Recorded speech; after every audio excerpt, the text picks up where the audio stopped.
Greetings everyone, welcome back to the U.S.S. Dingwall.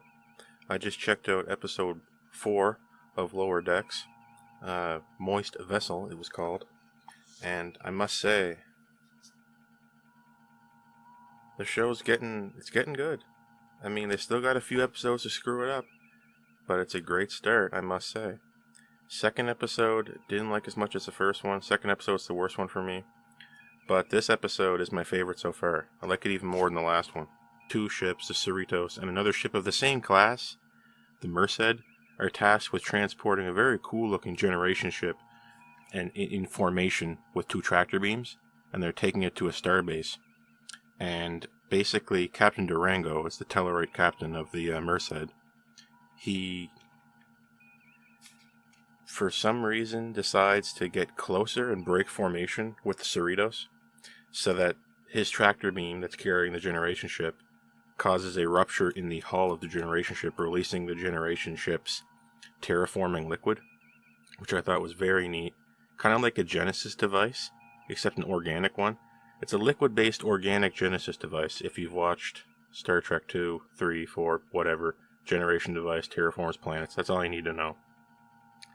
So, both ships are covered in this terraforming biomatter. The captain of the Cerritos and Mariner basically get the idea, after doing some mother-daughter bonding, basically get the idea to transport the crew of the Merced into the generation ship, thereby saving them. And that's the A plot. The B plot involves Tendi ruining another crewman's religious ritual, and her trying to make it up to him, which is, I mean, the B plot was kind of weak. It was funny, I laughed, but it was kind of weak. The intro to this episode was great. This was the most Star Trek intro in Lower Decks ever. Very cool looking ships. The 2 California class ships, the Cerritos and the Merced, they look great in the intro. And the alien ship was really cool. It was an intriguing design. I haven't seen anything exactly like that in Star Trek. So it really was, to me, it was intriguing and enticing, and I wanted to watch more. My favorite intro so far was this one. Of course, one of the main problems is that Mariner is ruining the mood again. Mariner's ruining it. Sorry guys, Mariner isn't growing on me. The captain steals Ransom's idea.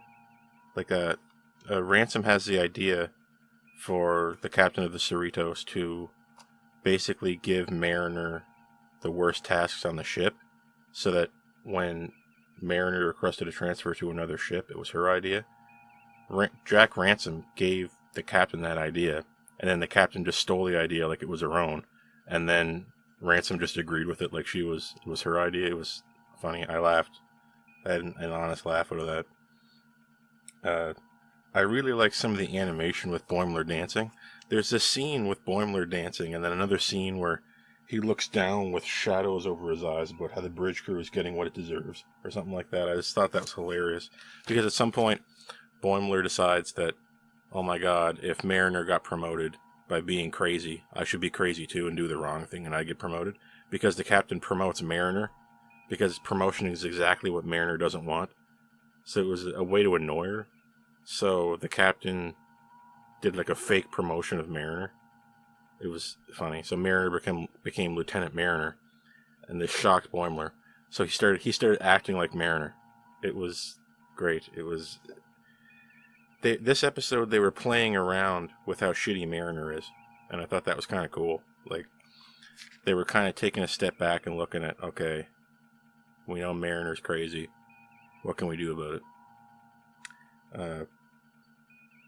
At one point, Rutherford mentioned, when Rutherford was talking to Tendi about how Tendi ruined the spiritual awakening or ascension of one of these other characters, Rutherford mentioned the Traveler, which was kind of cool, because the Traveler has like extra dimensional powers of ascending into energy and whatnot, and Rutherford said it reminded him of the Traveler. So the Traveler from TNG is brought up.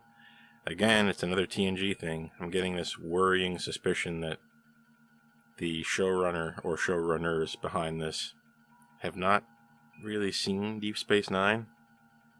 Again, all the callbacks seem to be to TNG, which is kind of scaring me. TNG and TOS. Great series, but where's Deep Space Nine, guys? I think these guys aren't Niners. The people writing this show are not Niners, and that's kind of scaring me because I love Deep Space Nine. One time in this episode, Ransom curses on the bridge, and the bridge crew reacts negatively to this, which I thought is cool because it's kind of throwing some shade at the fact that this show has cursing in it. Why does this show have cursing in it? What's the point in that? Do we need that? Do we need cursing in this Star Trek show? I was wondering why Mariner didn't just quit. How come Mariner doesn't just quit? She clearly hates being on the ship. She should just quit. Tendy's B-plot. The B-plot goes to Tendy in this episode, and it's about her helping this character go through his ascension ritual. Later on, he admits that it was totally fake, and he never had any idea to ascend. Like, he was never going to ascend into energy or anything like that. And then at the end, though, he does accidentally ascend into pure energy. But he makes it look painful and scary, and then he disappears. And Tendi, it scares the shit out of her, and I thought it was just hilarious. This was great. He just disappears. He's like, finally, he's ascending into the unknown, and it's the scariest thing ever because he was technically lying about it. He didn't want to. It's like if some religious zealot accidentally got what they wanted, and it was terrifying. I've never seen something like that before, but this was a really interesting way of doing it. I laughed at it. And then at the very end of the episode, Mariner and the captain are getting medals pinned on for their acts of bravery in protecting the Merced from the generation ship's terraforming liquid. And the Admiral says SensORs.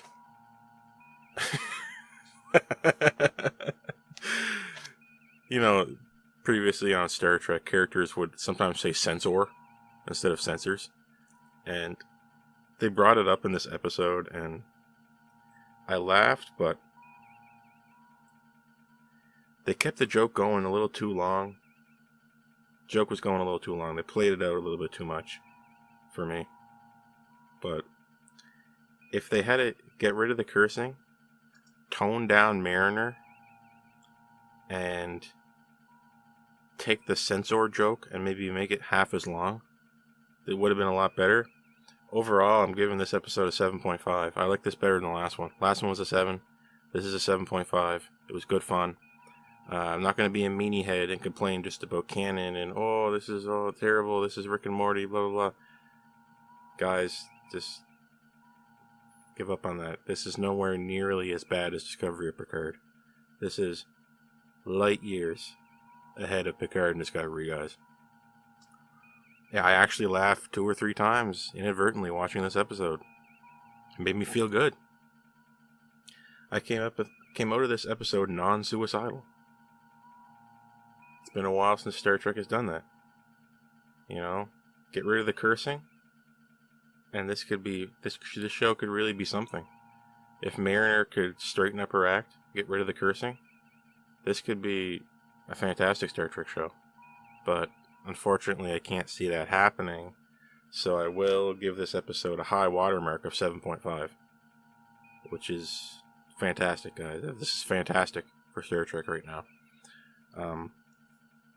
So yeah, this episode we had cool alien ships, 2 Starfleet vessels together on screen at the same time, which it's scary that has to be called out now, but that was cool to see. We got to see other Starfleet officers on the ship. We got to see the Captain Durango of the Merced. Very cool. Jack Ransom was cool in this. He's becoming one of my favorite characters, especially since last episode where he beat the monster with the 2-handed punches. Boimler was cool in this episode. Tendi had something to do. Rutherford and Boimler were kind of boring in this episode, but Boimler, his scenes were cool. The scenes he had were cool. I'd like to point out that this was a Mariner-heavy episode. I hate Mariner, but I didn't hate this episode, even though this was Mariner-heavy, because this episode was about Mariner learning the folly of her attitude. Okay, this was like a classic Star Trek style plot about self-discovery, okay? And I thought that was interesting. Again, a lot of the comedy is coming from the mishaps of the crew, which I don't like. The comedy should come from aliens and the antics they get up to on a planet and inside alien ships. That's the biggest misstep with the series so far, but I don't want to hate it, guys. I don't want to hate this. 7.5. So, I'm Lieutenant Mark, signing out. I'm going to get back to my job here on my panel, and see you guys next time.